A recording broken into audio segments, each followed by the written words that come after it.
Tu currículum no dice que organizaste tu poco tiempo libre para estudiar la carrera que siempre quisiste.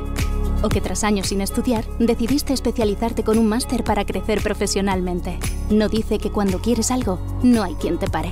En la Universidad Udima te ofrecemos una metodología online que encaja con tu ritmo de vida. Eres más de lo que se ve.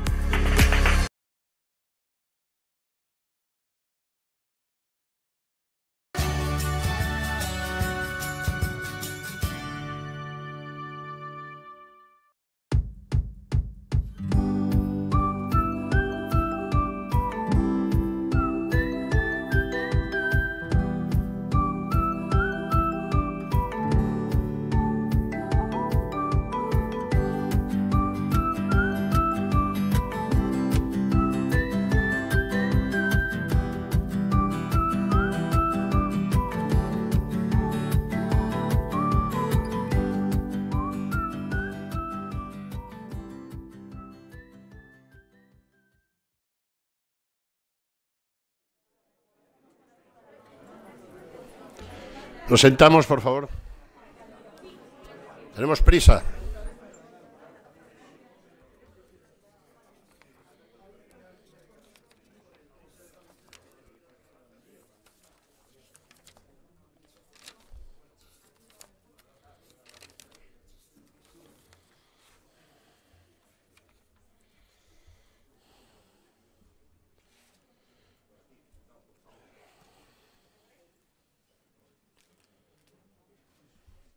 Lo que sí os pido encarecidamente es que guardéis los protocolos, porque los ojos de Moscú están fijos en nosotros. Bueno, muy buenos días. Gracias por venir a esta segunda sesión del curso Prensa y Poder en su 9ª edición. Saludo antes de nada a los alrededor de 25 o 35.000 alumnos que están a través del canal de la Universidad Udima, de OK Diario, de la televisión de Aranda, de Distrito Televisión y de los distintos canales de la institución gabrielista. Y volver a pedir disculpas de mucha gente que se ha quedado con ganas de venir al tema presencial, pero el COVID no se ha inventado en esta casa. Bien, en la sesión de hoy se ha inaugurado con dos fenómenos de la cosa y se titulaba Emprendedores ante las nuevas tecnologías, con Rodrigo Miranda, presidente del Instituto Superior para el Desarrollo de Internet. ¿Está Rodrigo aquí o ya se ha ido a Harvard? Sí, está ahí. Y el presidente del Instituto del Club de Emprendimiento de España y Europa. Y ahora, digamos que en la primera sesión lo enfocamos desde distintas perspectivas. Albert Rivera, ya como formador, pues desengranó todo un elenco de medidas concretas para asuntos concretos, incluidos los de esta tierra. El ministro alemán Wolfram aportó la perspectiva de la que es la primera potencia de Europa, y el presidente de las Cortes pues hizo un definitivo retrato acerca de lo que sucede en la región más extensa de Europa y sus dos grandes problemas, que son la despoblación y el envejecimiento. Bien, y ahora tenemos al secretario general del partido.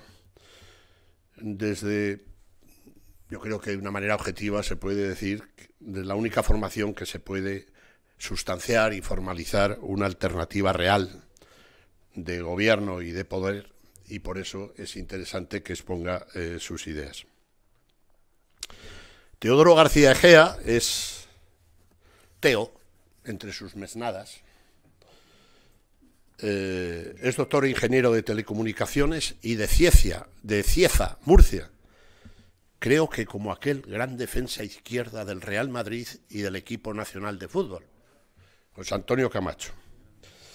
Los que hayan leído mi libro La larga marcha, que se lo aconsejo, por cierto, habrán descubierto lo que era el algoritmo Teo.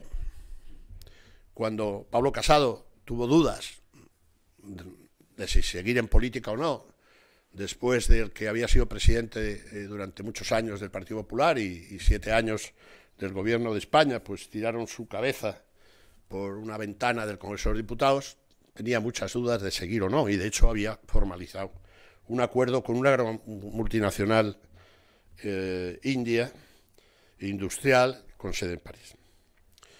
Este señor, el de Cieza, se le presentó un domingo, mientras paseaban a los niños en el Parque del Retiro con su tablet, y le dijo: oye, Pablo, que creo que podemos ganar.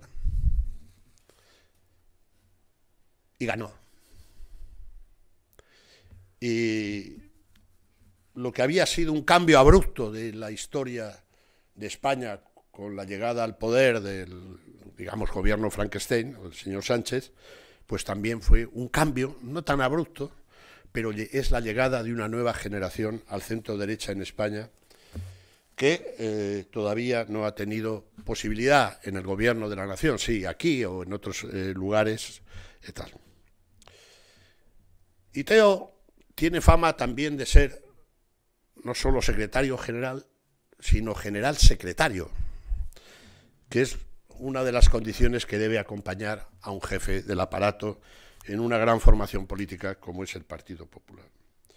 Yo, sinceramente, el único hándicap que le veo a Teo es que ha estado en algunos seminarios en la Universidad George Washington.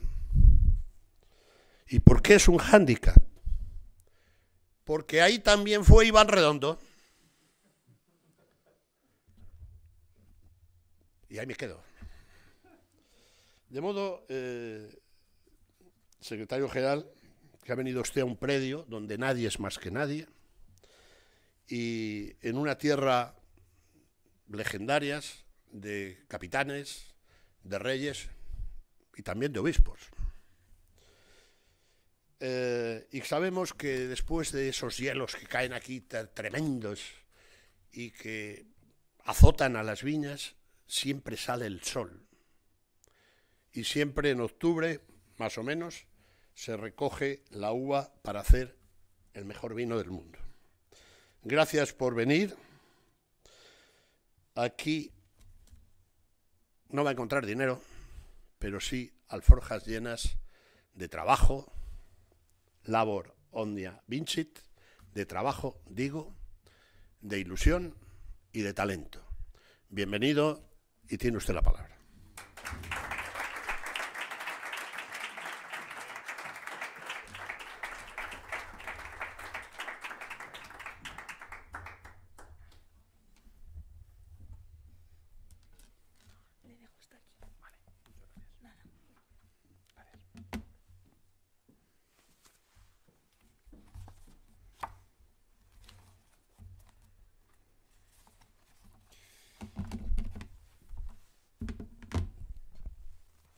Pues muchas gracias, Graciano, por la invitación y gracias a tu trabajo por mantener vivas estas jornadas durante 9 años. No es nada fácil y sobre todo también por ser un embajador de tu tierra. Yo la verdad que a la gente que le gusta hacer algo por su tierra, defender su tierra, como diputado de circunscripción, que todavía me siento, y además veo aquí algunos diputados de circunscripción y senadores que trabajan día a día por Burgos, también por Valladolid, por Palencia y por supuesto también nuestra alcaldesa, los responsables de la UDIMA y también de este colegio de San Gabriel, porque para un teleco venir a un sitio donde el nombre se lo pone San Gabriel, que es el patrón de los telecos, que fue además San Gabriel el primero que hizo una comunicación a distancia, que fue el portador de la palabra, ¿no?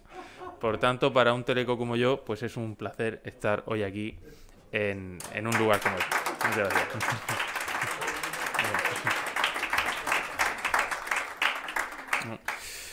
Efectivamente, decía Graciano, labor omnia vincit, nosotros del Partido Popular no lo hemos tenido fácil. Como sabes, hace 3 años estábamos terceros en intención de voto, pero efectivamente el trabajo todo lo puede y sobre todo si estás con un buen equipo. Y yo aquí, pues Mila, Javier, Cristina, José Ángel, Jaime, la alcaldesa, estoy viendo por aquí también a un diputado por Cáceres, Alberto, nuestro secretario de organización, en fin, tanta y tanta gente que día a día trabaja para ofrecer a España una alternativa. Para mí es un honor coincidir con otros líderes empresariales, políticos, expertos, periodistas en esta jornada, Graciano, y espero hacerlo hoy bien para que me invite a la próxima jornada, si lo estimas oportuno. Por tanto, gracias a la Universidad de Distancia de Madrid, a los hermanos gabrielistas de Aranda de Duero. Siempre me han gustado este tipo de encuentros. Yo los veranos creo que son momentos interesantes para la reflexión y para juntarnos, para plantear los retos que tenemos por delante en el próximo curso, pero también para echar la vista atrás de lo que ha sido este año y hacer balance del año. Y es lo que quiero hacer hoy en este curso con nuestras propuestas económicas y también con nuestras propuestas para cambiar un poco el rumbo de España. Pero me gustaría comenzar por un hecho especialmente grave que sucedió ayer en Cuba, y es que desde este foro de Aranda de Duero hoy quiero pedir públicamente desde el Partido Popular que se libere de una forma inmediata a la corresponsal de ABC que ha sido secuestrada en Cuba, cuyo único delito ha sido informar de la grave situación que existe en aquel país. Por tanto, pedimos oficialmente y de forma contundente que se libere de forma inmediata a la corresponsal de ABC que ha sido secuestrada en Cuba.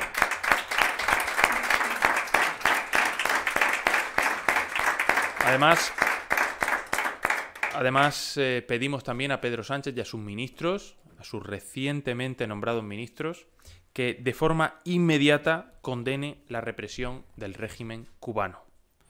El gobierno de España no está condenando la dictadura.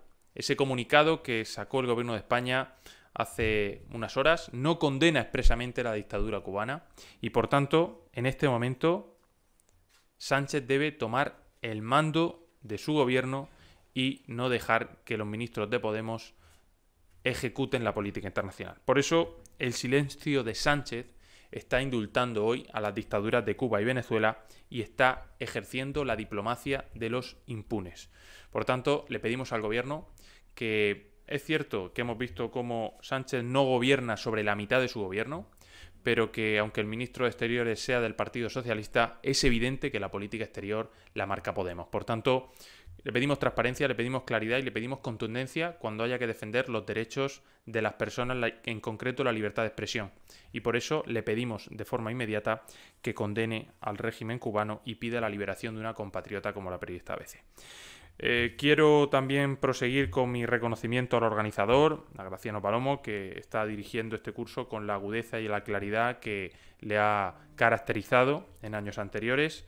Enhorabuena también por tu nuevo libro, que está teniendo pues una gran repercusión y una gran aceptación entre el público, y a José Enrique García, director de la Ciudad de la Educación de San Gabriel y organizador de este curso junto con todo su equipo académico. He saludado también a la alcaldesa, a Raquel, que tan gran trabajo ha hecho durante toda la pandemia. Y finalmente a todos los alumnos de este curso. Dos convicciones son las que me traen aquí hoy a este curso: el futuro y la esperanza. El futuro y la esperanza son la guía que a partir de este momento tenemos en el Partido Popular para ofrecer a los españoles un proyecto de alternativa. Y estas palabras, bajo mi punto de vista, importan ahora más que nunca, porque necesitamos esperanza para conseguir un futuro mejor después de estos momentos duros que hemos vivido.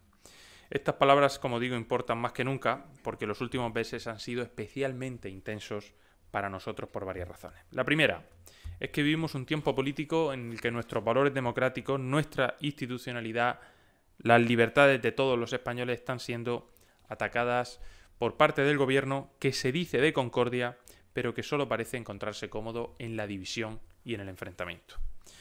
¿Por qué le cuesta tanto a la sociedad española controlar a este gobierno? ¿Por qué? Pues porque es un gobierno que convive con la mentira y que se intenta blindar ante la justicia.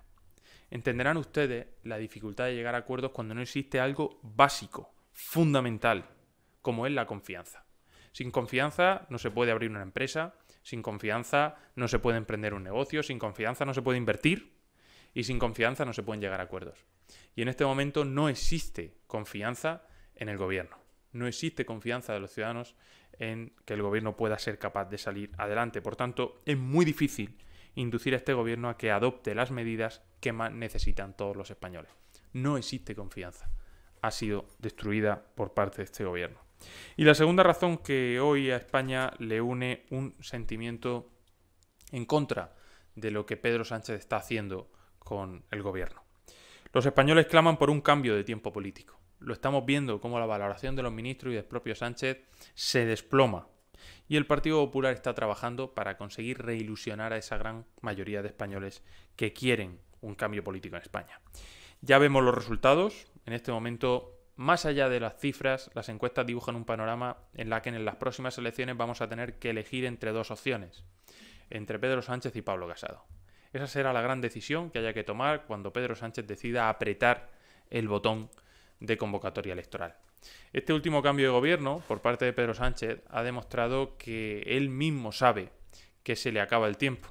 Lo que antes era una carrera hacia adelante, en este momento es una cuenta atrás de Pedro Sánchez, porque en este momento Pedro Sánchez está contando los meses que le quedan para la convocatoria electoral. Ese ha sido, y no otro, la motivación en el cambio de gobierno. Ese es, y no otro, la única motivación que tiene Pedro Sánchez hoy para seguir en Moncloa. Hoy el Partido Popular es la primera fuerza política en todas las encuestas. Cada día que pasa, Pablo Casado está más cerca de poder implementar su proyecto a todos los españoles. Y además durante nuestra convención nacional, a la que os invito a que la sigáis y participéis, es una convención nacional que estamos desarrollando durante todos estos meses hasta que el próximo 3-4 de octubre finalice en Valencia, y en el que estamos abriéndonos a toda la sociedad civil porque queremos construir el proyecto de país que Pablo Casado llevará a ejecución cuando los españoles le den la oportunidad, y queremos construirlo entre todos, porque las leyes que va a aplicar Pablo Casado, que va a publicar en el Boletín Oficial del Estado, que va a impulsar mediante reales decretos, se están escribiendo ahora conjuntamente con la sociedad civil en esas mesas que Pablo Casado está impulsando como preparación de la gran convención del próximo mes de octubre. Tenemos equipo, tenemos un líder y ahora tenemos también un programa que aplicar.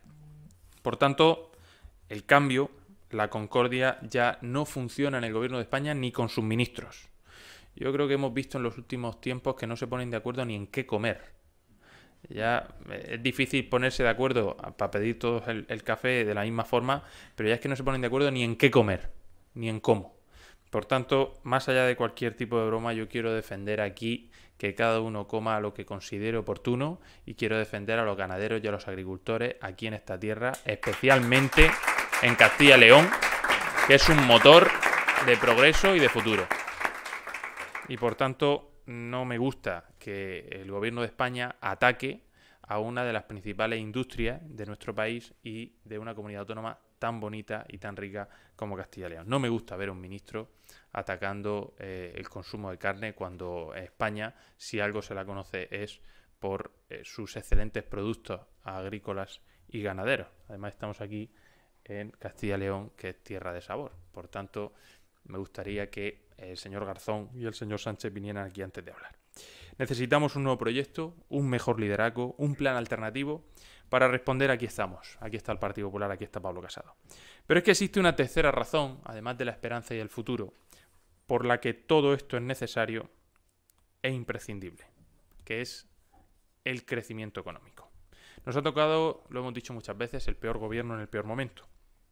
La situación económica de España se enfrenta a dos crisis. Por un lado, la pandemia. Estamos viendo cómo en algunos lugares se incrementa la incidencia, y por otro lado, el desgobierno. Y mezcladas, juntas, la pandemia y el del gobierno de Sánchez nos está llevando a situaciones sin sentido. Por ejemplo, esta semana en Canarias se intentaban poner en marcha unas medidas y el Tribunal Superior de Justicia las tiraba para atrás. En Aragón se intentaba poner el toque de queda y la justicia anulaba esta medida. En Valencia se ha intentado poner el toque de queda en algunos municipios y el Tribunal Superior de Justicia ha avalado esa decisión. Tenemos 17 formas de luchar contra la pandemia porque la única posibilidad que había de unificar ese criterio, que es aprobar una ley de pandemias que propuso Pablo Casado el año pasado, Pedro Sánchez, su soberbia, le ha impedido aprobar una ley de pandemias. Hoy podríamos estar luchando contra el virus fácilmente con medidas para todas las comunidades autónomas si se hubiera aprobado la ley de pandemias que propuso Pablo Casado. Una ley para todos, porque el virus puede tener muchas variantes, pero lo que no puede ser es que una última variante del virus sea que 17 formas distintas de luchar contra el virus nos impidan tener una misma forma de hacerlo. Por tanto, yo creo que dentro de las competencias que tiene el gobierno, debería de promover una ley de pandemias como la que propuso Pablo Casado. Le cedemos la autoría, que la publique y que dé seguridad jurídica a las comunidades autónomas, porque no podemos seguir luchando de 17 formas distintas sin que los gobernantes, sean del signo que sean, no tengan la oportunidad de tener normas claras para saber cuándo y cómo se puede actuar sin miedo a que la justicia luego diga que no es ajustado a derecho. Porque si la justicia dice que no es ajustado a derecho, es precisamente porque no hay leyes claras. Si tuviésemos leyes claras, hoy se podría saber y se podría tener certidumbre sobre qué se puede hacer y qué no se puede hacer. Por tanto, yo sé que han estado muy liados con los indultos, pero una vez que ya han acabado los indultos, pues se podrían dedicar un poquito a gestionar la pandemia, que yo creo que a los españoles les preocupan más que los indultos. Y además, la situación económica de esta pandemia y de este gobierno, y ambos mezcladas, hoy estamos peor que en 2019, tanto en términos absolutos como en términos relativos. Por ejemplo, en 2019 el Producto Interior Bruto per cápita era del 91% del PIB per cápita medio de la Unión Europea, y en 2020 se situó en el 86%, y un decrecimiento claro. El objetivo de convergencia con la media europea está 5 puntos más lejos como consecuencia de esta crisis y de esta gestión. Y no se va a recuperar el nivel de Producto Interior Bruto previo de la pandemia hasta finales de 2022 o 2023, casi un año más tarde que el resto de los países desarrollados. Y la verdad es que no alcanzo a entender el modelo de país que nos pretenden proponer desde el gobierno. Porque por un lado se ataca a los agricultores y ganaderos, atacando el consumo de carne y no proponiendo un modelo de política agraria común claro, y por otro lado tampoco se impulsa las tecnologías emergentes, las de la cuarta revolución industrial. Yo no veo al gobierno preocupado por la realidad aumentada o por el Internet de las cosas. No veo al gobierno preocupado por impulsar un entorno amigable en el que desarrollar las tecnologías habilitadoras como el blockchain. No veo al gobierno preocupado por desarrollar dentro de esos 141 millones de euros una estrategia para digitalizar procesos, productos y servicios. No veo una preocupación. No veo un grupo de trabajo a alto nivel preocupado por introducir la mejora de los servicios en el entorno rural. No lo veo. Y como no lo veo, me preocupa. Y quiero verlo. Y sé que solo lo veré cuando Pablo Casado sea presidente. Por tanto, con una tasa de paro efectiva del 20%, no sé qué hace la ministra Yolanda Díaz sacando pecho en el Congreso. Sigue habiendo 4,7 millones de personas que queriendo trabajar no pueden hacerlo. Y si sumamos a los que están con cese de actividad y si sumamos a los que están en ERTE, otro tanto. Por tanto, no sé qué hace Yolanda Díaz sacando pecho si hay una tasa de paro efectiva del 20%. El actual gobierno mantiene a España como el primer país europeo en paro juvenil. 4 de cada 10 jóvenes españoles no tienen trabajo y ahora quieren meterle más dificultades para obtener una pensión. Creo que los nombres son muy importantes y en cursos como este deberíamos reflexionar sobre los nombres que les ponemos a las cosas. Hay veces que alguna parte de la izquierda ha llamado insurgente a quien simplemente es un terrorista internacional, como si luchara por las ideas a alguien que básicamente lo que hace es coartar la libertad de otro en los conflictos internacionales. Y ahora a los que quieren reducir a las pensiones les llaman baby boomers. Baby boomers le llaman. Yo no le llamaría baby boomers, yo le llamaría gente que ha luchado toda su vida, que ha trabajado, que ha levantado este país y que ahora un gobierno socialista manirroto quiere recontarle la pensión. Sé que es más largo, pero se entiende mejor que baby boomer. ¿No? Porque al final intentamos ponerle nombre a las cosas para que no parezca lo que son. Y un baby boomer, como digo, pues son mis padres, gente que nos está viendo a través de la televisión y que ha trabajado toda su vida solo para sacar adelante este país y para conseguir mejoras para todos. Y ahora la forma de pagarle a esa gente el esfuerzo y el trabajo y el sacrificio es recortarle la pensión. Creo que a este gobierno se le podían ocurrir decisiones más imaginativas que cambiarle el nombre a lo que a todas luces es reducir las pensiones de gente que no lo merece. Por tanto, sin empleo ni pensiones, Sánchez le está quitando a los jóvenes el presente y el futuro. Un informe del Instituto Nacional de Estadística, publicado en febrero de este año, revela que el coronavirus se ha llevado por delante 207.000 empresas y 323.000 autónomos. 207.000 empresas han cerrado y 323.000 autónomos se han ido. Esto el gobierno pretende compensarlo con los que se han dado de alta, pero la suma no sale. La realidad es que hay 207.000 que han caído y 323.000 que han dejado de ser autónomos. Y esto, la respuesta ante esta situación, ha sido subir los impuestos mientras los españoles bajaban la persiana. Y eso no puede funcionar nunca, porque hemos visto cómo cuando se han bajado el impuesto de sucesiones y donaciones se ha recaudado más. Yo recuerdo hace poco cómo me contaban que al ponerle un impuesto a determinada actividad económica, esta actividad económica dejaba de producir. Al dejar de producir, dejas de recaudar, y al dejar de recaudar, tienes que reducir gastos. Pues esto es lo que hay que hacer, esto es lo que hay que evitar. Lo que hay que evitar es que mientras los españoles bajen la persiana, el gobierno suba los impuestos. El déficit público y la deuda siguen siendo nuestro mayor riesgo.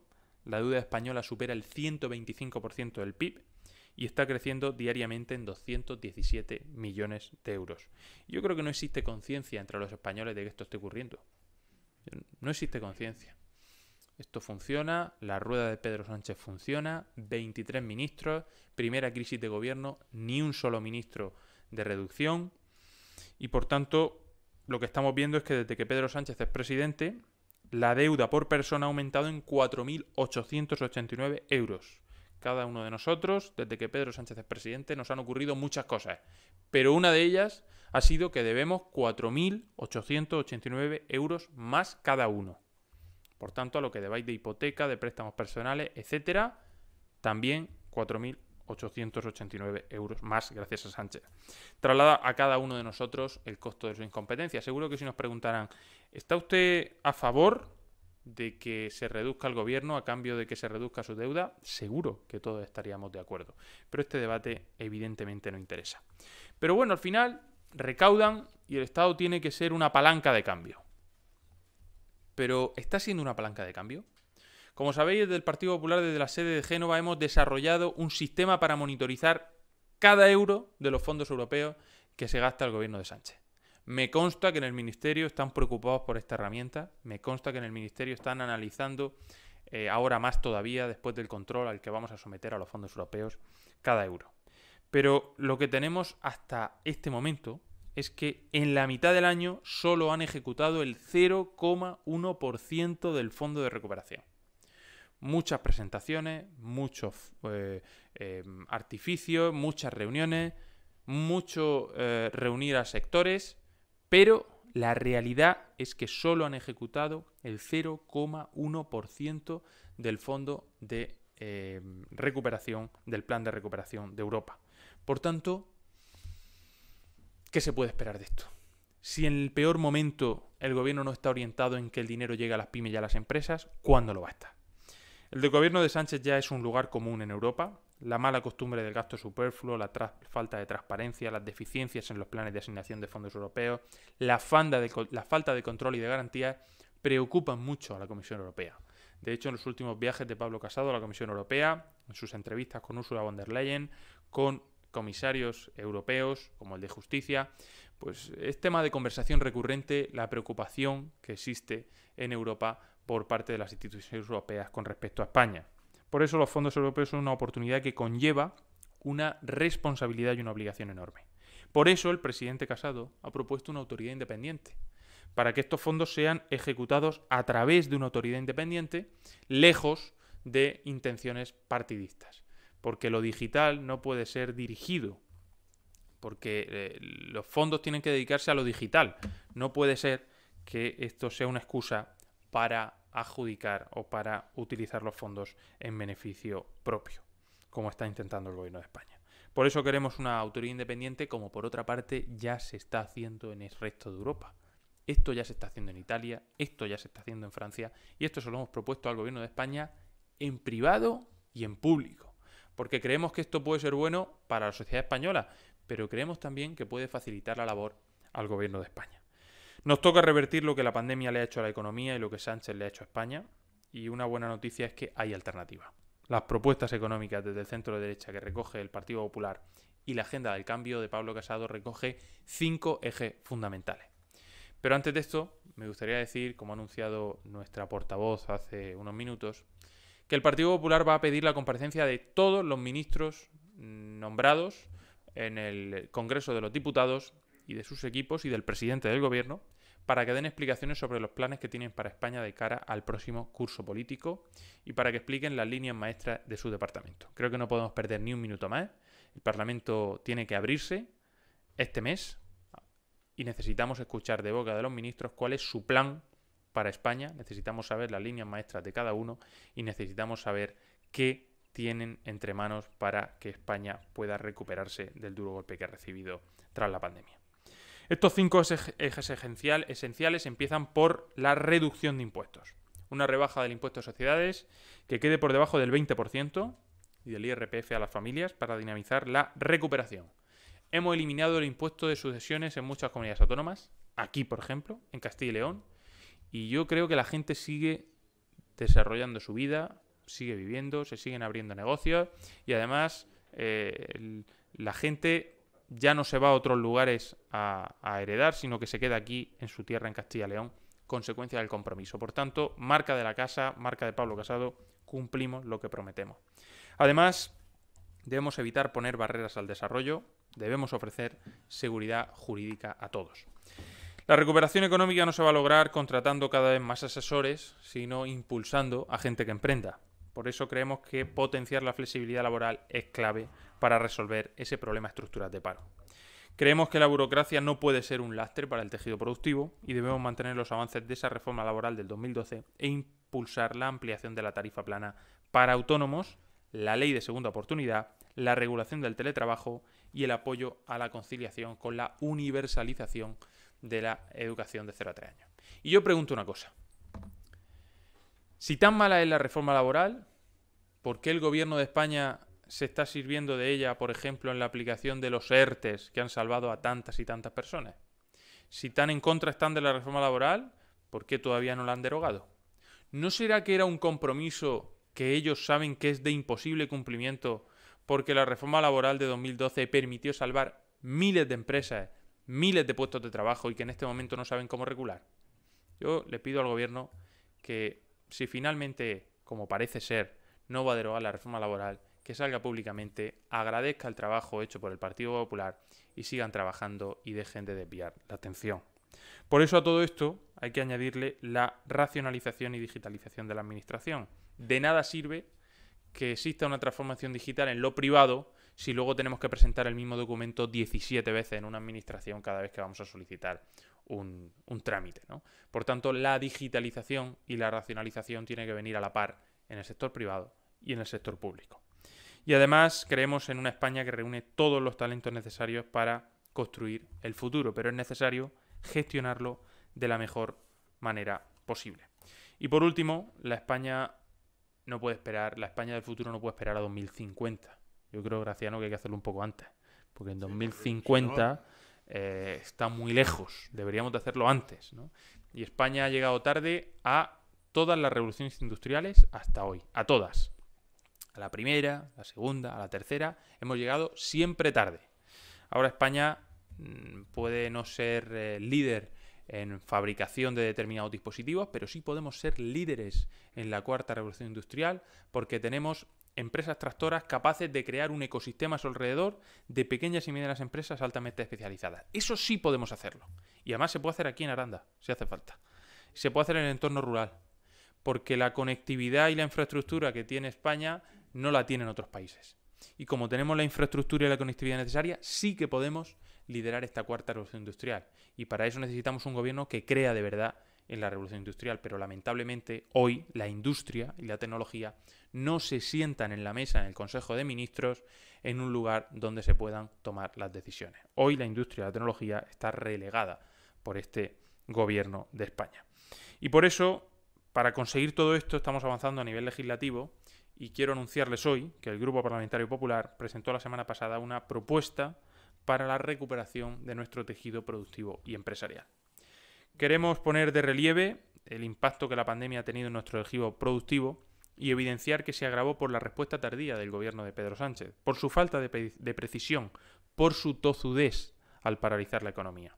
Por eso proponemos, 1, que la Administración General del Estado pague a sus empresas de una forma rápida, para que no tengamos que volver de nuevo a vivir aquel plan de pago a proveedores que arruinó a miles de pymes. Segundo, hay que aplazar la deuda tributaria, hipotecaria y no hipotecaria de las empresas. Porque lo que no es lógico es que si te obligo a cerrar tu negocio, tú tengas que seguir pagando impuestos. Hay que aplicar la lógica. Es muy sencillo.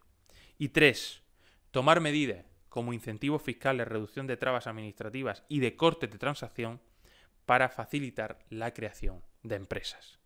Por eso me enorgullece este ejemplo de compromiso del Grupo Parlamentario Popular en el Congreso, creando entornos de oportunidades de seguridad jurídica y de incertidumbre económica. Os dije al iniciar las razones en las que creo y que guían mi partido, el futuro y la esperanza. El Partido Popular tiene una visión de país, el presidente Casado tiene un proyecto y tiene un equipo necesario para hacerlo posible. Sin embargo, el cambio que España necesita requiere de la participación de todos los actores sociales, porque en el dintel de la democracia el periodismo es una pieza clave. La prensa libre, independiente, rigurosa, es el baluarte del derecho a la información de todos los ciudadanos. Sin ellos, como hemos visto ahora en Cuba, no podríamos avanzar como democracia. Por eso, hoy más que nunca, los profesionales de la comunicación cumplen un papel fundamental, como hemos visto también en los regímenes dictatoriales de izquierda. En Cuba, lo primero que han hecho ha sido evitar que se informe de lo que allí está pasando. Generar contexto, verificar la información, ser leales a la verdad, para que los debates políticos, el diálogo social, puedan ser verdaderamente democráticos. Porque en estos tiempos, en los que hay que luchar contra las noticias falsas y en las que la tecnología puede ser un gran aliado, hace unos años me invitaron a unas jornadas para explicar mi visión sobre cómo la tecnología blockchain, que sabéis que es el soporte de las criptomonedas, nos puede ayudar a evitar la propagación de noticias falsas, objetivizando estas cuestiones. Pues en tiempos de noticias falsas, los spin doctors y todas estas cosas que se ponen de moda, yo la verdad que creo más en el lema de esta casa, en que el trabajo todo lo puede. No creo en fórmulas mágicas, no creo en fórmulas magistrales, sino en el esfuerzo del día a día. Como decía un buen amigo mío, si se trabaja duro, tú puedes tener mucho talento. Le decía un tenista a Roger Federer, yo puedo ser peor que tú, pero si yo entreno 15 horas y tú entrenas 10, puedo y que te gane. Pues solo creo en eso, ¿no? Por tanto, en estos tiempos de manipulación y de mentiras, la responsabilidad de cada periodista con aquello que publica no se puede diluir en intereses personales ni políticos. Los medios de comunicación tienen la oportunidad y la responsabilidad de romper el relato único de esta crisis que la izquierda ha querido y está queriendo vendernos. Algo se estudiará de lo que ha ocurrido durante esta pandemia. Las comparecencias de Pedro Sánchez durante hora y media a la hora del telediario, estoy seguro que se estudiarán, porque están en el subconsciente de todos nosotros, aunque nadie quiera hablar de ello ahora porque todos queramos dejarlo atrás. Pero durante ese momento en el que todos estábamos en casa porque solo podíamos salir para cuestiones imprescindibles, en el que España dio una verdadera lección de cómo cumplir las normas en momentos difíciles, esas comparecencias a la hora del telediario, interminables leyendo un teleprompter sin decir absolutamente nada, serán estudiadas porque quizá alguien pensó que eso iba a tener algún efecto sobre la población. De cuestionar y no ceder, siempre en el marco de la veracidad, los principios de respeto y el rigor. La relación entre periodismo y poder es inevitable. Ambos pueden atacar las libertades o defenderlas. Nosotros creemos que hay más periodistas comprometidos con la defensa de la libertad, y prueba de ello es lo que ha ocurrido en Cuba. Termino tomando prestadas unas palabras del organizador de estas jornadas, de Graciano Palomo, que decía que los que más temen los aprendices del cuasi totalitarismo es la voz y la palabra. Por tanto, la voz del Partido Popular se seguirá alzando hasta que la llegada de Pablo Casado a la Moncloa marque el quiebre definitivo de este régimen al que algunos han apoyado sanchistas, desde dentro del propio partido, no nosotros. Tienen ustedes, por tanto, la última palabra y tienen mi agradecimiento por haberme permitido compartir este rato con ustedes. Muchas gracias.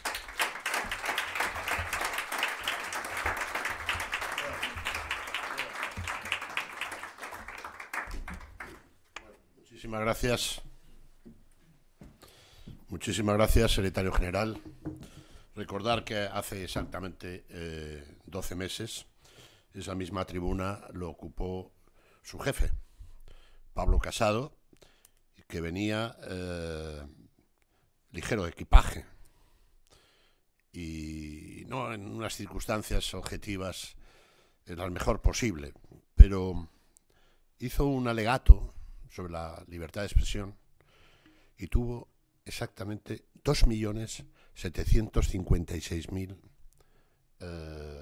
visualizaciones. Y han pasado 12 meses y ya la situación es completamente distinta, y yo creo que hay una mayoría de ciudadanos que lo percibe así. Bueno, aquí somos gente agradecida.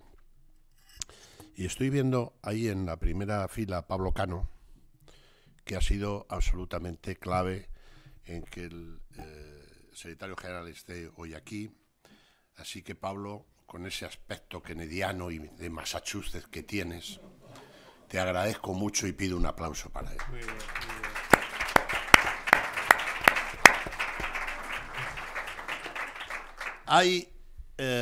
Estoy recibiendo muchos mensajes de gente que tiene COVID. De ellos una de nuestras alumnas de 9 años, que además preside la Arandina, que empieza Florentino a temer por el estatus del Real Madrid. Pero ahí está, y ahí estamos apoyando, y quiero pedir también, que nos está viendo, un aplauso para Virginia. Bueno, ya que San Gabriel te ha conducido hasta aquí, querido Teo, vamos con las preguntas. Voy a dividirlo en distintos, por razones obvias que ustedes entenderán. Le voy a dar la palabra a Jesús de los Arcos, que ha venido, además, de Antena 3. ¿Está por ahí o...? Sí. Pues adelante, Jesús. Ten en cuenta que todo esto puede ser publicado. Claro, no hay ningún problema. Le quería preguntar, hoy se ha celebrado la primera reunión del nuevo Consejo de Gobierno, del Consejo de Ministros. Le quería preguntar qué vida útil le augura a este nuevo Gobierno, en qué situación se queda, y también por la difícil convivencia que está siendo dentro del Gobierno entre los dos bloques que lo forman, los ministros del Partido Socialista y los ministros de Podemos. Muchas gracias. Yo creo que Pedro Sánchez es libre de nombrar a quien considere, pero los españoles también somos libres de opinar sobre el gobierno que está formando, ¿no? Es evidente que Pedro Sánchez ha dejado clara una cosa tras su última crisis de gobierno. Solo es presidente de medio gobierno. Solo es capaz de definir las políticas sobre medio gobierno.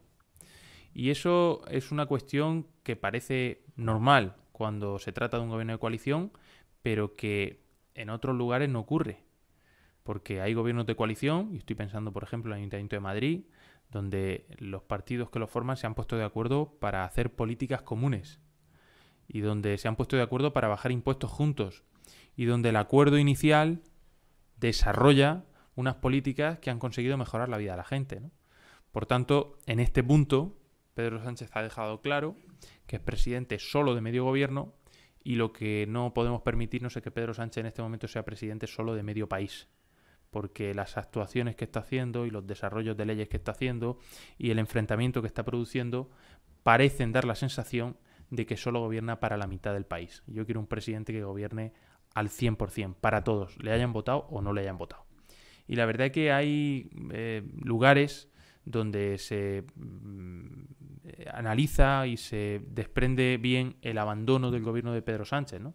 Nadie esperaba que Pedro Sánchez nombrara a personas de determinados lugares o de determinados ámbitos, ¿no?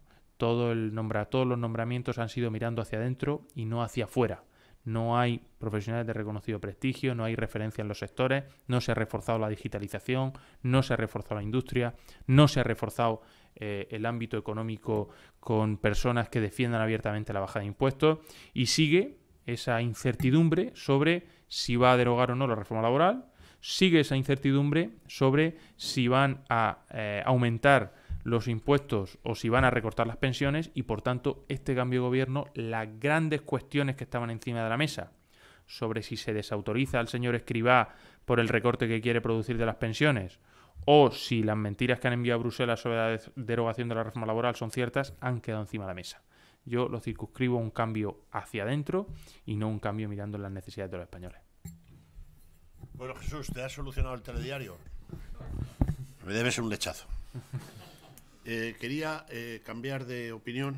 Le voy a dar la palabra a esta joven e inteligente mujer, que también es un grado en estos tiempos. Hola, yo quería preguntar sobre qué tiene pensado el PP hacer con los jóvenes, qué quiere hacer con ellos, y más en concreto sobre las universidades. Porque durante todo este año... Sigue. Durante todo este año y medio así, los alumnos han sido abandonados y nadie ha luchado por los derechos de asistir a las aulas. Y bueno, eso quería preguntarle. ¿Qué vais a hacer con los jóvenes? Es una gran pregunta. Y un tratado. Una gran pregunta. Adelante. Para el año que viene, una ponencia sobre Vale. eso. Garantizado. Vale. Hay una reflexión que yo le he hecho a algún compañero, y creo que lo hablé un día con José Ángel Alonso y con Edu Carazo. El ministro que más en serio se ha tomado el confinamiento ha sido el ministro de Universidades. El que más en serio se ha tomado el confinamiento. Y por allí, por el Congreso, no ha aparecido mucho. Y lo cierto es que las universidades se han quejado, con razón, de la falta de criterios claros y objetivos. ¿Por qué? Pues porque yo conozco un poco la región de Murcia-Alicante y lo que no puede ser es que los de la Universidad de Alicante tengan un criterio para asistir y para ir a los exámenes y los de la Politécnica de Cartagena tengan otro distinto y los de la Universidad de Almería otro distinto. Si eso es así, ¿para qué queremos el Ministerio de Universidades? ¿Para qué queremos un ministro? Si es que no ejerce el liderazgo como debe ser y como espera la gente. Entonces yo creo que ahí al final sí que se han tomado decisiones por parte de las universidades, pero sobre la presencialidad y sobre la organización de los propios exámenes, pues lo cierto es que yo me gustaría saber por qué el gobierno no se ha ocupado de gente que se jugaba este año su futuro en los exámenes de selectividad. Porque este año y el anterior hay muchos jóvenes que se han jugado su vida, su futuro en los exámenes de selectividad y yo creo que no han estado adecuadamente atendidos. Porque la cuestión de si dabas positivo una semana antes o si eras contacto estrecho 2 días antes y no podías hacer el examen, se ha resuelto de forma distinta en 17 comunidades autónomas. Por eso necesitamos también una ley de pandemia que permita dar certidumbre y seguridad jurídica. Yo nunca he sido partidario de meter a la gente en un nicho, ¿no? Es decir, yo no he sido partidario de decir a todos los jóvenes los vamos a tratar así, a todos los de Aranda los vamos a tratar de esta forma. Es no, difícil, a los de Aranda. yo creo que hay que ser escrupulosamente riguroso en estas cuestiones, ¿no? Y por tanto, yo creo que hay jóvenes que necesitan y que quieren un proyecto de vida, hay otros que quieren desarrollarse su vida por otro sitio, hay gente que querrá ir a la universidad, hay gente que querrá formarse en la FP dual, hay gente que querrá salir de España y vivir una experiencia y luego volver. Hay que dar libertad a la gente, pero efectivamente hay que darle un proyecto o unos proyectos o una libertad para que puedan elegir el proyecto de vida que quieren, ¿no? Y desgraciadamente a mí lo que más me ha preocupado de todo este tiempo no es que el gobierno no sepa qué hacer con los jóvenes, es que los jóvenes no saben qué hacer con este gobierno. Eso sí que es lo que me ha preocupado, porque no se le ha dado certidumbre, no se le ha dado unas pautas, unas guías para que la gente joven pudiera tener un horizonte. Lo único que han encontrado han sido problemas. Unas veces la presencialidad, otras veces los exámenes no se sabe cuándo iban a ser. Si uno se enfrenta a una decisión como la de ir a la universidad en un entorno normal, sin pandemia, y es difícil, no me quiero imaginar cómo ha sido la toma de decisiones en este ámbito, ¿no? Por tanto, bueno, yo creo que en este punto el gobierno ha demostrado una falta de sensibilidad enorme con los jóvenes, una falta de sensibilidad enorme con los estudiantes y con la comunidad universitaria, y yo solo espero que algún día, cuando Pablo Casado llegue a la Moncloa, haya un ministro de universidades que se ocupe verdaderamente de los jóvenes y que les escuche. Bueno, ya nos podías dar el nombre. Sí, hay mucho. Bueno, voy a cambiar de tercio. ¿Te ha quedado? ¿Sí? Las voluntarias que tenemos aquí son fantásticas, tío. Eso es magnífico. Digo, por si puedes fichar a alguien y tal. Vale, vale. Bueno, voy a cambiar de tercio. Mire, secretario general, este señor que hay aquí tan atildado es alcalde de Gumiel de Mercado, que tiene por lo menos 15 bodegas en la denominación de origen. Cobra tanto IBI que no sabe qué hacer con ello. Pero ¿cuál es la virtualidad de nuestro amigo y alumno? Que dejó un alto cargo en el Ministerio del Interior y se ha venido con un par aquí al viejo reino de Castilla y se dedica su tiempo, creo que cobras como unos 250.000 euros al año, ¿no?, como alcalde, es decir, cero, a trabajar con su gente. Adelante. ¿Ahora? Sí. Ahora sí, ¿no? No me dejes en mal lugar porque te he puesto de tío listo, o sea, venga. A ver, es la tecnología. Venga. Bueno, vamos a ver. No es una ponencia porque luego me dice Graciano que me alargo, pero... No, los discursos luego después. Sí. Este humilde alcalde de un gran pueblo, me decidí encabezar la candidatura al ayuntamiento cuando vi que el presidente del gobierno que teníamos. O sea, esa es la realidad. Aparte que entendía que había que comprometerse y algo tenía que aportar, ¿no? Entonces, yo tengo aquí algunas ideas que sí, creo que era importante ponerlas, y es... No, deja. Ser anti se dice siempre que es ser retrógrado, pero el hecho cierto que en este país se ha puesto de moda ser anti España. Y claro, resulta que van a ser más los antis que los demás, ¿no? Y estoy viendo la perversión del lenguaje que han mencionado, y evidentemente, claro, el lenguaje nos diferencia de los simios elementales, pero evidentemente en este momento parece que no lo estamos utilizando bien. Y voy a algunas ideas que me parecen básicas y creo que todos de aquí tenemos algo que aportar. Si hay alguna pregunta, te lo agradecería. La política, digo, algo que hay que hacer, porque evidentemente está muy bien el discurso y yo muchas veces me ha tocado hablar, pero digo lo siguiente. Yo soy un padre abuelo, tengo una hija que tiene 12 años, y cuando leo este año el libro de Sociales, y me habla del siglo XX, me dice 3 grandes ideas: imperialismo, fascismo y democracia. Vale. Yo corregí el libro, evidentemente, y dije fascismo versus comunismo y se lo dije a los profesores. Pero evidentemente el libro está por ahí, es el libro de texto. Nadie hace nada, no lo entiendo, ¿no? Entonces dicen que la civilización la salva en última instancia un pelotón de soldados. Y entonces nos tenemos entre los buenos, pero los buenos tienen que moverse porque si no, no hacemos nada, ¿no? Luego estamos con la gestión municipal, ¿vale? Desde que accedí a la alcaldía me he dado cuenta que es manifiestamente mejorable la situación. Y el ciudadano tiene que ver la proximidad y que el político, menos impostura y más bajar al barro y ser práctico. Es gestión. Eso, ser práctico. Pregunta. Es gestión. Bueno, pregunto, ¿no has hablado del transporte?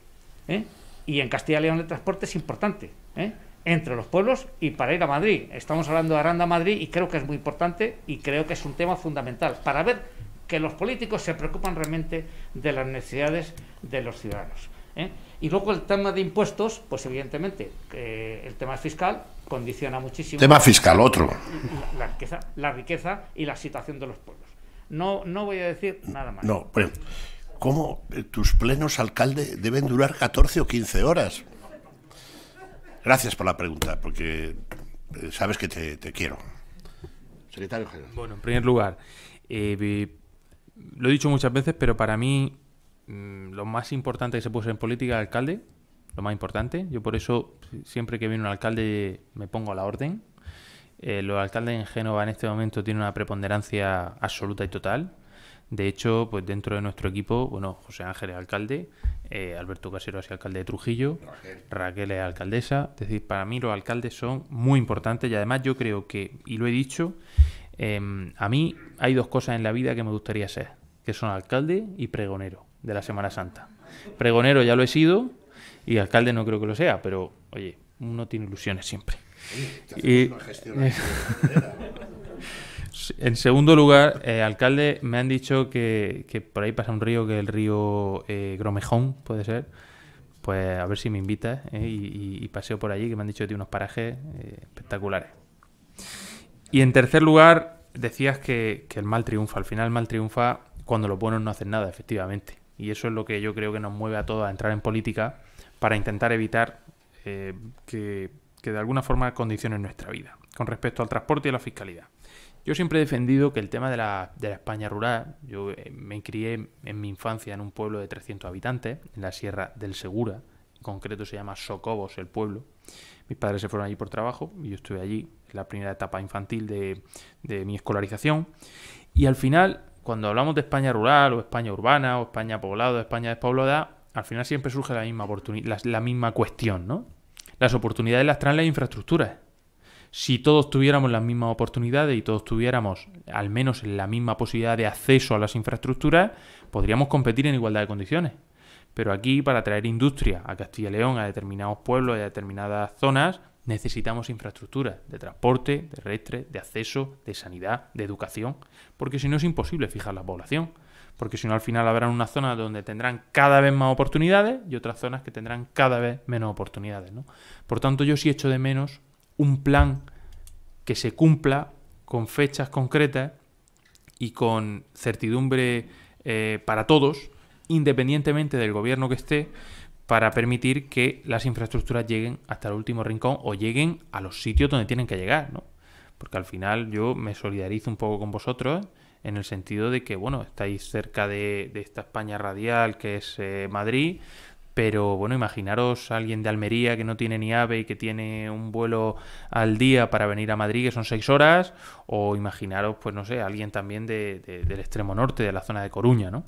Creo que España necesita un gran pacto por las infraestructuras, que es el pacto previo a ese gran pacto por la despoblación.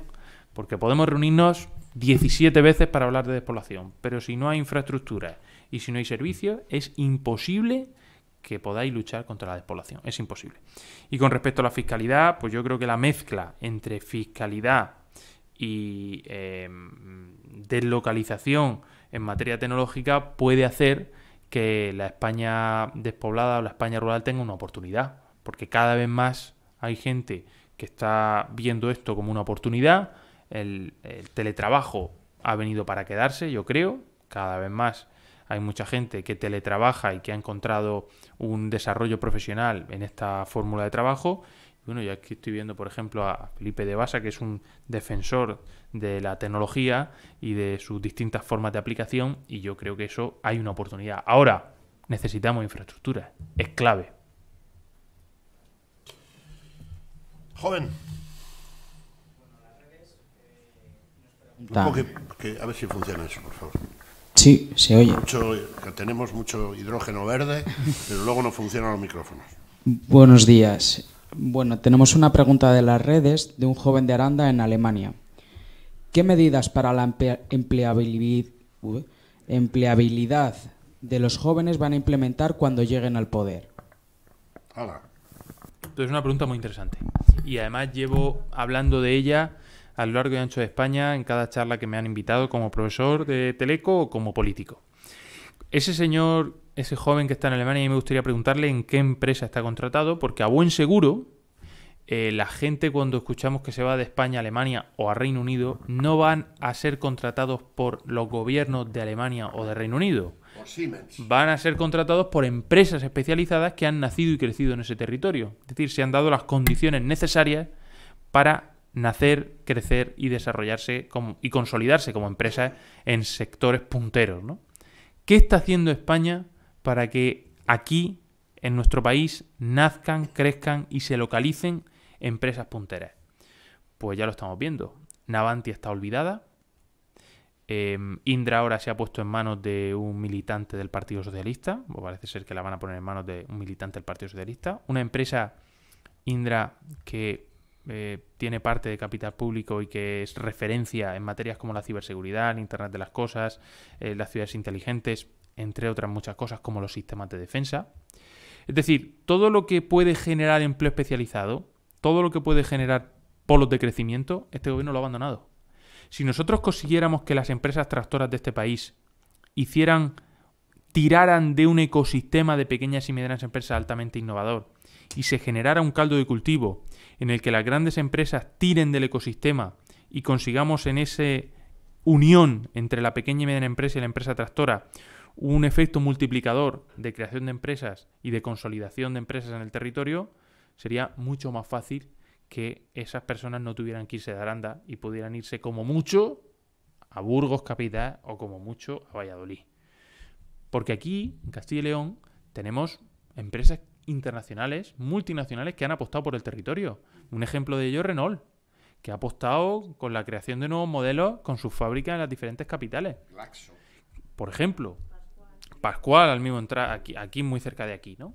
Si el gobierno quiere gastarse bien los 140 millones de euros, lo que tiene que hacer es poner a pequeñas y medianas empresas a ayudar en los procesos industriales de estas grandes multinacionales desde el territorio, favoreciendo la creación de nuevas empresas asociadas a las tecnologías emergentes, a la realidad aumentada, al Internet de las cosas, al blockchain y a la impresión 3D, por ejemplo, ¿no? Por tanto, fíjate, yo antes cuando era diputado, que sigo siendo diputado nacional, pero me ocupaba de otras cosas, fui a ver a un hospital a unos chavales que me impresionaron porque los vi en las redes y les pedí cita.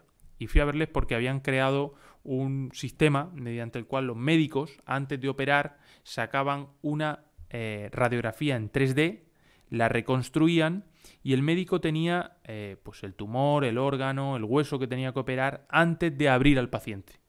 Esto generaba ahorro de tiempo, porque la operación duraba menos, sabías lo que te ibas a encontrar, y ahorro de costes, porque el posoperatorio era mejor y el paciente sufría menos y tenía menos posoperatorio, ¿no?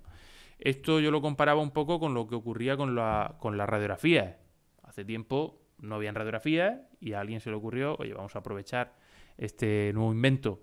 Yo creo una de las mujeres más importantes que ha tenido la ciencia española, la ciencia mundial, y vamos a aprovechar esto y vamos a aprovechar los rayos X para hacer radiografías. Pues hoy deberíamos de aprovechar la impresión 3D para crear departamentos específicos en los hospitales que permitan cohesionar el trabajo de los ingenieros con el de los médicos, ahorrar tiempo, ahorrar dinero y mejorar la salud de la gente.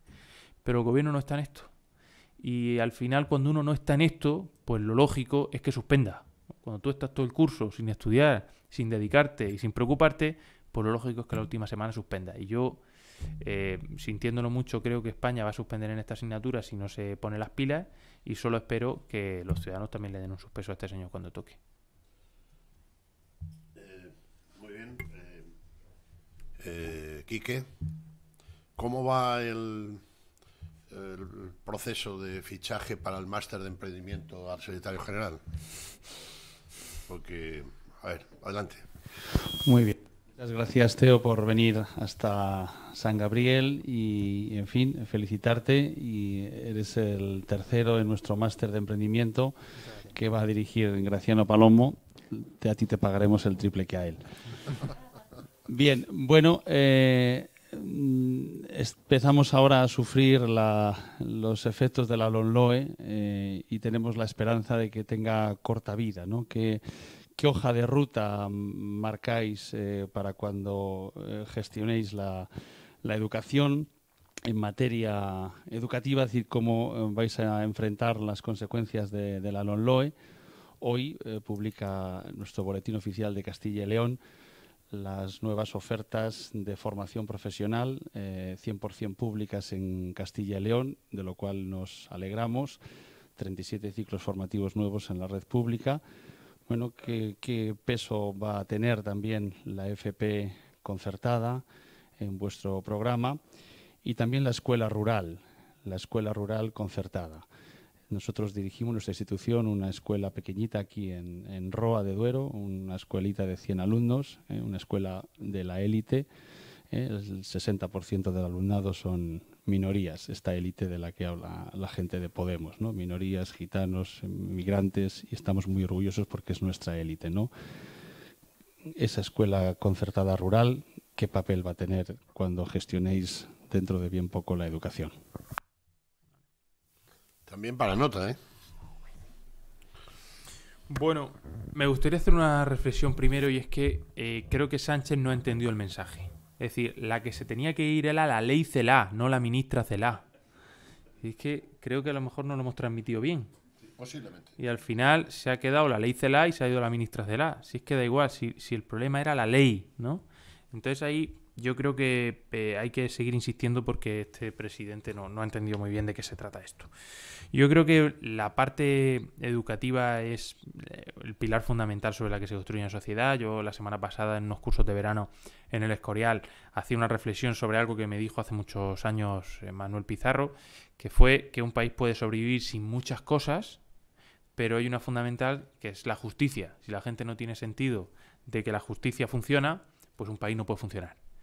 Pero si la gente tampoco tiene claro que la educación funciona, un país tampoco puede funcionar. Porque es la forma que tiene un joven de tener una oportunidad, haya nacido donde haya nacido y haya nacido en la familia que haya nacido. Simplemente en base a su esfuerzo y en base a su trabajo. Es la única forma que tienen las sociedades libres de prosperar, ¿no? Por tanto, yo creo que ahí, en este momento, tenemos un problema porque la sociedad española está empezando a dejar de creer en la política, en tanto en cuanto la política se está inmiscuyendo demasiado, más allá de lo necesario, en la educación, ¿no? Yo creo que la política debería de, básicamente, garantizar que cualquier joven puede estudiar, haya nacido donde haya nacido y haya nacido en la familia que haya nacido. Ese es el gran éxito de una sociedad. Y, por tanto, nosotros cuando lleguemos al gobierno, lo primero que vamos a hacer va a ser derogar la ley CELA. Lo segundo que vamos a hacer va a ser reforzar a los profesores y los currículos educativos en base a las tareas de futuro que tenemos por delante relacionadas con el emprendimiento, la tecnología, el bilingüismo y premiar el esfuerzo. Y lo tercero que vamos a hacer, por supuesto, va a ser ese refuerzo necesario a la España rural para que todos tengamos las mismas oportunidades. Es necesario que todo el mundo tenga las mismas oportunidades y que todo el mundo tenga las mismas oportunidades de ejercer su libertad. Porque, como bien decías, la gente en una ciudad pues tiene más posibilidades de elegir que en un entorno rural. Y eso que nosotros aceptamos no tiene por qué y no debe por qué ser así. Todo el mundo debe poder tener la misma libertad. Y la libertad al final es básica, ahora lo hemos visto en la campaña madrileña. Uno no puede tener libertad si no tiene lo necesario para emprender un proyecto de vida. Uno no puede tener libertad si no tiene un empleo. No puede tener libertad si no tiene capacidad de acceder a una educación en las mismas condiciones que otro. Uno no puede tener libertad si ese proyecto de vida no le da los recursos suficientes como para poder emanciparse y poder salir de casa de tus padres y poder emprender una vida mejor, ¿no? Por tanto, creo que en este momento lo más importante es garantizar que todos tenemos libertad para llevar a nuestros hijos al colegio que queramos, acabar ya con esa concepción paternalista de que son los hijos los que pertenecen al Estado y no son los padres los que deciden. Debate absurdo que algún día nos enteraremos por qué se sacó, porque este debate se sacó por algo, no entendemos por qué, pero por algo se sacó. Y en este sentido yo creo que el apoyo a la libertad de educación está garantizado por parte del Partido Popular.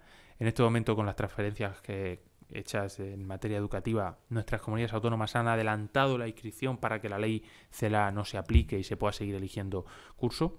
Y yo creo que, por supuesto, el apoyo a la enseñanza concertada está garantizada y el apoyo para que los padres puedan elegir la libertad de sus hijos también, ¿no? Yo quiero agradeceros que en un entorno como ese, pues estéis apostando por este tipo de educación y os quiero animar a hacerlo, no solo ahí, sino en otros lugares.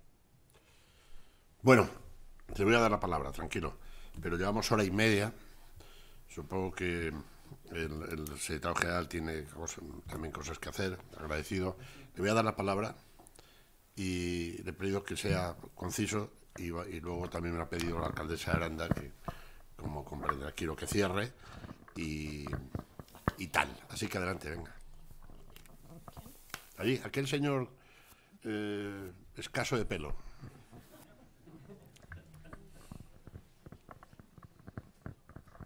Buenos días, señor Egea. Quería saber cuál va a ser la posición de su partido cuando llegue al gobierno sobre el anuncio del partido del gobierno ahora sobre la subida impuesto en las autovías. No cabe duda que lleva un alto coste en reparación, en inversiones y en seguridad, y quería saber su posición sobre el impuesto de rodaje en autovías. Nada más, muchas gracias. Bueno, pues nosotros claramente durante este tiempo nos hemos manifestado en contra, porque es algo que claramente pues ya están pagando los ciudadanos con sus impuestos, y además hemos visto cosas curiosas, ¿no?, durante este tiempo del gobierno para defenderlo. El ministro Ábalos en su momento dijo que esto era algo necesario, pero al mismo tiempo quitaba el peaje en la AP7 y la ponía en todas las carreteras.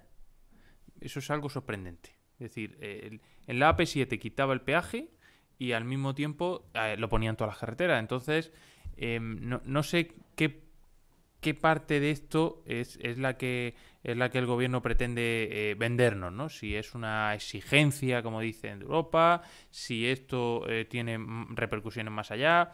Es decir, yo creo que aquí el gobierno ha querido apuntarse a la parte de rebaja, de quitar el peaje, etcétera, etcétera, y lo ha vendido a bombo y platillo, pero luego a la hora de imponer un impuesto a los ciudadanos por circular por las carreteras, pues al final yo creo que no ha acertado, porque es evidente que los ciudadanos no entienden por qué tienen que pagar por algo que ya están pagando en sus impuestos, ¿no? Le pongo el mismo ejemplo con el caso de la factura de la luz. Nosotros hace un mes presentamos en el Congreso una proposición de ley para sacar de la factura de la luz todos los costes no eléctricos.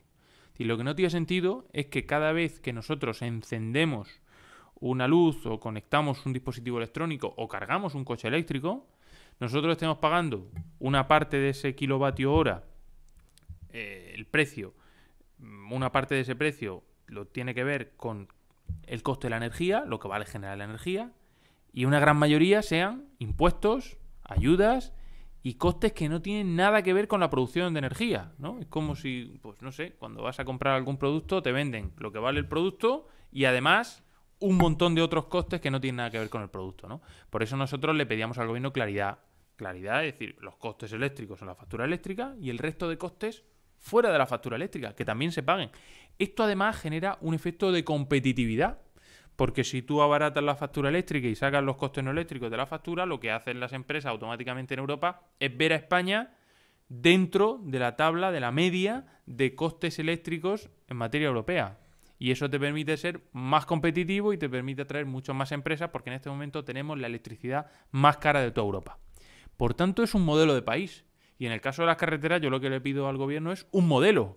Lo que no puede ser es que estén intentando quitar los peajes en las autopistas que han sido construidas precisamente con un modelo concesional y ahora quieran ponerlo en todas las carreteras. Yo lo que pido es un poco de criterio. No se puede querer quitar el peaje en determinadas autovías para ponerlo en todas, y lo que yo pido es que el gobierno organice el presupuesto para que los ciudadanos tengan que pagar lo menos posible, que ya bastante se paga. Lo que no puede ser es que estemos a favor de subir todos los impuestos y ahora encima otro en las carreteras. Pero claro, el autónomo que no ha podido salir durante la pandemia, que no ha podido circular, que no ha podido ni levantar la persiana, ahora, al mismo salir de la pandemia, lo primero que se encuentra es un peaje en las carreteras. Hombre, yo creo que eso es un poco lamentable, y mi posición es contraria a ese peaje. No sé si Dulanto Scott, he visto que querías preguntar algo. O... ¿Cómo? No, si te apoya algo en tu carrera, rutilante carrera profesional, si no, ando muy mal de tiempo.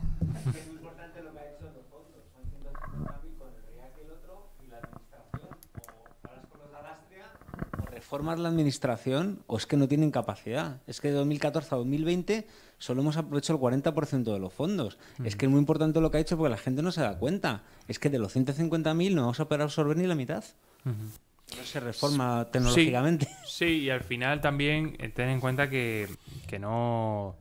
es decir, el Banco Europeo de Inversiones, por ejemplo, tiene herramientas para luego poder ejecutar los fondos estructurales que no han sido ejecutados durante este periodo, pero es lamentable, ¿no? Por un lado, Europa ha puesto a disposición los fondos, y por otro lado hay un montón de pymes que quieren hacer muchas cosas con esos fondos, y en medio hay un agujero negro que se llama Gobierno de Pedro Sánchez, que ni deja entrar los fondos ni los deja salir. Pero es que esto a mí me recuerda mucho al tema de las vacunas. Es decir, Sánchez anunció en enero, ya no nos acordamos, que iban a tener 13.000 puntos de vacunación. Salió y dijo, vamos a tener 13.000 puntos de vacunación. Y la realidad es que las vacunas las ha traído la Comisión Europea y las han puesto las comunidades autónomas. Y en medio lo único que hemos tenido es un señor que se ha ocupado de todo menos de lo que te tiene que ocupar. que es de legislar para que la gente pueda luchar contra la pandemia de las comunidades autónomas. Entonces, yo al final creo que lo mejor que podía hacer con los fondos, lo mejor es reunir a las comunidades autónomas, decirles que lo ejecuten y liderar él algunos proyectos que considere estratégicos desde el Gobierno de España, pero es que si no, los 140 millones de euros se van a quedar sin ejecutar. Y eso hoy España no se puede permitir. Italia ya tiene su agencia independiente, Francia tiene su agencia independiente y, como he dicho antes, España tiene que nombrar una agencia independiente de la ejecución de fondos, nombrar un grupo de gestores y la política que se quite de en medio y que sean los gestores los que evalúen, porque en Europa además se hace así. En Europa, cuando tú pides un proyecto al Séptimo Marco o al Horizonte 2020, el proceso de evaluación es bien sencillo. Tú presentas tu proyecto y dentro de una terna de evaluadores cogen a 3 o 4 evaluadores que no se conocen entre sí de nada. Cada uno evalúa su proyecto de forma independiente. Se suman las puntuaciones y luego hay un meeting para ver por qué uno ha puntuado por arriba o ha puntuado por abajo. Se hace un ranking de proyectos y se adjudican los proyectos. ¿Tan difícil es hacerlo? Lleva haciéndolo Europa 20 años y no puede hacerlo España ahora con estos 141 millones de euros.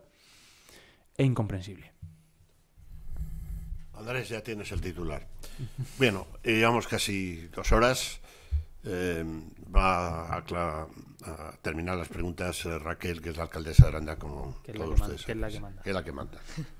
Pues, bueno, hasta en horario laboral. Pues muchas gracias, 24 horas. Teodoro. Enhorabuena por tu ponencia. No puedo estar más de acuerdo contigo con la necesidad de un pacto por las infraestructuras. Y habrás notado que cuando has hablado de infraestructuras aquí se ha preparado un pequeño revuelo, porque nosotros ahora mismo somos el tercer foco industrial más importante de Castilla y León. Sin embargo, tenemos, desde el punto de vista de las infraestructuras, sufrimos, yo creo que una grave discriminación. El tren directo Madrid-Aranda-Burgos lleva desde el año 2011 cerrado. No tenemos esa vía que se inauguró en el 67. Está completamente, no la podemos utilizarla. Tenemos una empresa, un sector siderometalúrgico creado en el año 2016, cuando en todo el país había una grave crisis. En Aranda se creaba muchísimo empleo de un sector nuevo, el sector siderometalúrgico, que necesita trasladar hasta nuestro polígono industrial unas bobinas que pesan 7 toneladas cada una. Para que un tren con mercancía nos llegue desde Madrid, hace Madrid-Valladolid, Madrid-Ávila, Ávila-Valladolid, Valladolid-Burgos, Burgos-Aranda de Duero. Es una sin razón. Eso en el ámbito del ferrocarril. Por eso no puedo estar más de acuerdo contigo en las infraestructuras. Pero luego tenemos una que por aquí está también un procurador de Ciudadanos también, José Ignacio Pocholo, que siempre hablamos de la misma, que es la Nacional 122, futura algún día, futura A11, porque tiene escasísimos tramos, que une y vertebra nuestro país de este a oeste desde Zaragoza a Portugal. Y tenemos escasísimos espacios de autovía. Por eso no puedo estar más de acuerdo contigo por el pacto de las infraestructuras. En esta tierra podemos aportar mucho, aportamos mucho a la economía del país, pero necesitamos que el país apueste por nosotros también en el tema de las infraestructuras. Pero, Raquel, yo creo que él es el secretario general, todavía no es ministro de Fomento, ¿no? Pues, bueno. Alguna posibilidad tendrás cuando llegue al gobierno. Ahora están de moda las alcaldesas para ser ministra. Muy de moda.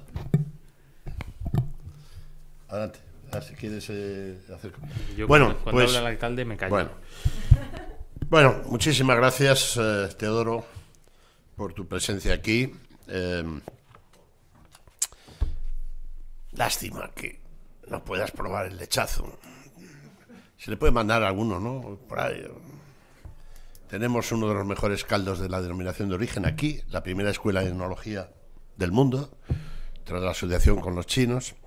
Bueno, quiero decirte que esta es tu casa. Y te quería pedir que traslades al presidente Casado el afecto con el que él siempre nos agasaja, y decirte que, como decía una vez el actor Martin Sheen, que coincidí con él haciendo el Camino de Santiago y atravesaba unos momentos familiares tremendos por su hijo que sale en el 2 hombres y medio, 20 hombres y medio, no lo sé, y había tenido un problema que no le pregunté, bueno, ¿y qué hace un tío como...? Era hijo de gallego, y me decía una cosa que se me quedó grabada, ¿no? Que decía, no penny, no glory, ¿no? sin sufrimiento y sin fortaleza no hay gloria. Pues es lo que os va a pasar a vosotros, al Partido Popular, a los dirigentes del Partido Popular, que me temo que todavía vais a tener que sufrir hasta llegar a la tierra prometida. Gracias, Teo, te esperamos el próximo año, gracias a todos ustedes y que San Gabriel te acompañe. Ahí está.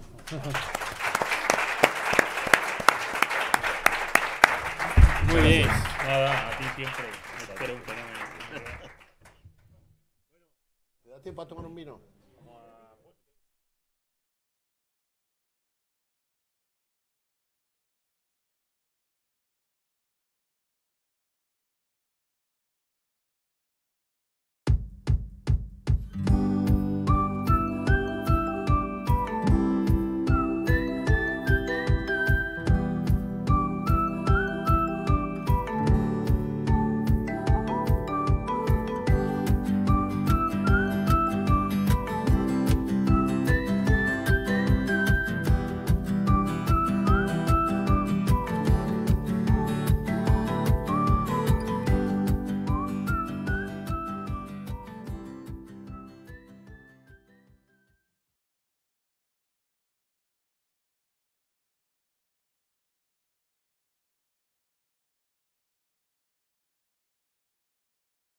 Tu currículum no dice que organizaste tu poco tiempo libre para estudiar la carrera que siempre quisiste.